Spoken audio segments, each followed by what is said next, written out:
तो इसके अंदर सेट, तो फिर बाद में सेट क्या होता है, सेट यानी कि कोई भी well defined collection of object, यानी कि उसके अंदर एक कलेक्शन ऑफ ऑब्जेक्ट होता है जो वेल डिफाइंड है। तो इस लेसन से पहले हम कुछ चीज़ देख लेते हैं।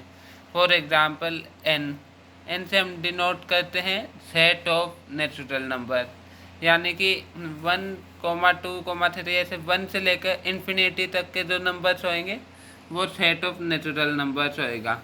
फिर बाद में हम डिनोट करते हैं डब्ल्यू से, डब्ल्यू से सेट ऑफ होल नंबर। अगर हम इसी नेचुरल नंबर वाले सेट में ज़ीरो को इंक्लूड कर देंगे तो ये सेट ऑफ होल नंबर्स बन जाएगा। फिर बाद में आता है जेड, जेड से हम डिनोट करते हैं सेट ऑफ सभी इंटीजर को। अगर हम जेड के ऊपर यहाँ पे ये प्लस का साइन लगा दें या फिर माइनस का साइन लगा दें, जेड प्लस यानी कि सेट ऑफ नेचुरल नंबर, यानी कि ये नेगेटिव वाले इंटीजर को कंसीडर नहीं करना है। और अगर हम जेड के ऊपर यहाँ पे माइनस का साइन लगा दें, यानी कि ये पॉजिटिव वाले इंटीजर को जीरो को कंसीडर नहीं करना है, तो ये पीछे वाले नेगेटिव वाले नंबर्स आ जाएंगे।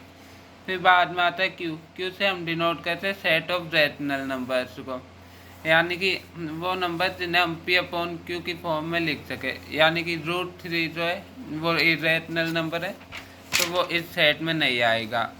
फिर बाद में आता है आर, आर होता है सेट ऑफ रियल नंबर्स, यानी कि रियल नंबर्स वो नंबर जो एग्जिस्ट करते हो।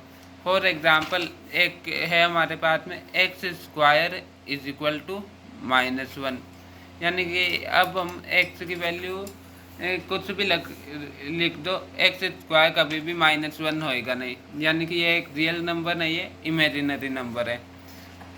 और इसके अंदर हम सेट के अंदर जो होते हैं उन्हें एलिमेंट भी बोल सकते, ऑब्जेक्ट भी बोल सकते, मेंबर भी बोल सकते।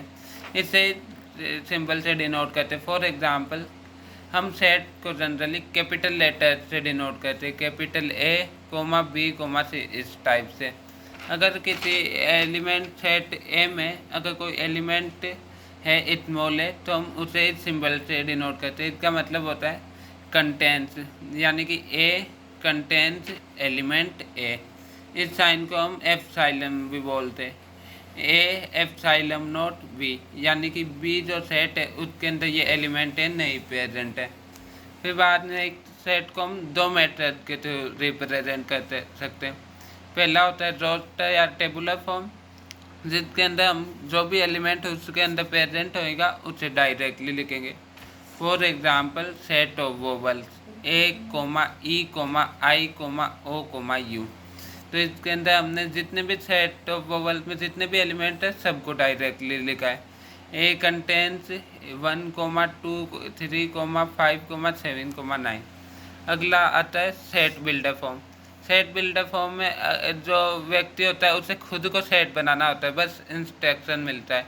फॉर एग्जांपल A=X और X एक वोवल है, तो फिर बाद में ये सेम टू का सेम टेबुलर फॉर्म से हमने सेट बिल्डर फॉर्म में कन्वर्ट कर दिया।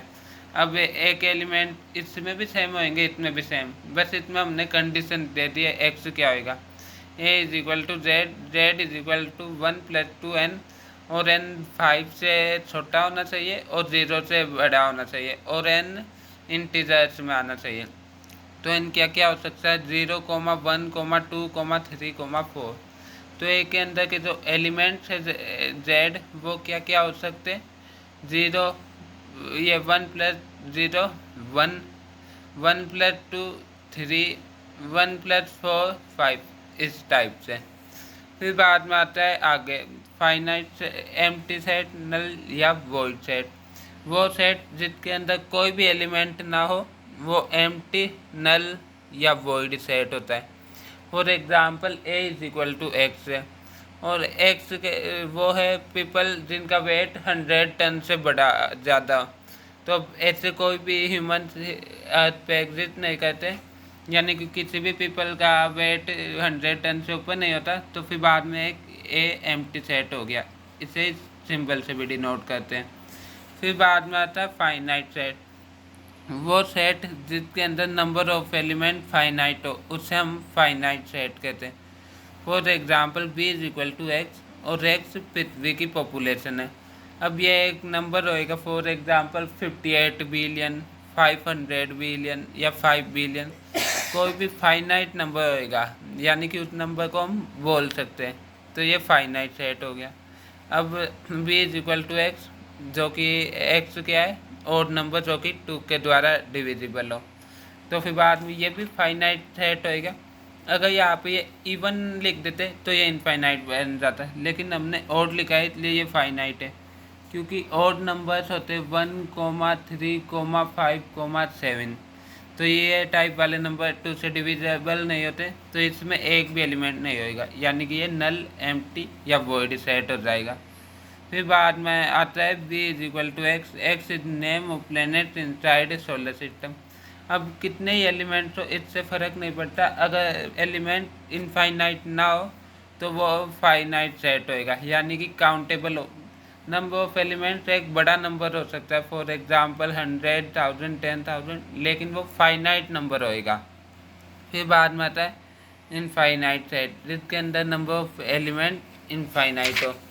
For example a is equal to defined x, और x क्या है, point of intersection between 2 coincident lines, यानी कि 2 ओवरलैपिंग लाइन्स है, वो इनफाइनाइट नंबर ऑफ पॉइंट पे इंटरसेक्ट करेगी, तो ये एक इनफाइनाइट सेट हो गया।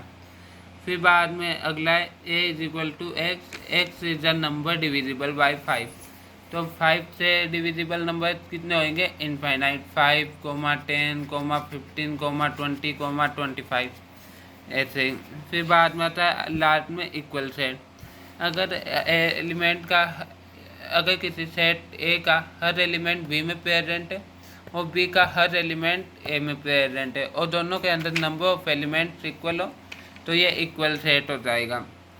For example A is equal to x और एक्स एक इवन नंबर है, और B is equal to x, x is a number divisible by 2। तो बिट्स के अंदर हर इवन नंबर 2 से डिविजिबल होएगा और हर 2 से डिविजिबल नंबर इवन नंबर होएगा, तो ए सेट बी के इक्वल हो जाएगा।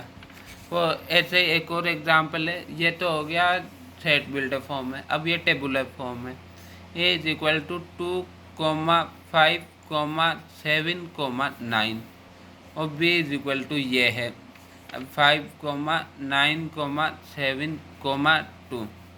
अब एक हर एलिमेंट बी में प्रेजेंट है, तो ये आगे पीछे हो सकता है, इससे कोई फ़र्क नहीं पड़ेगा, लेकिन हर एलिमेंट प्रेजेंट होना चाहिए। चाहे तो हम 5 को आगे भी लिख सकते हैं, 5 को यहाँ पे भी लिख सकते हैं, आगे भी लिख सकते हैं, लेकिन होना ज़रूर चाहिए। इसका मतलब ये दोनों सेट इक्वल है, ए इज इक्वल टू बी।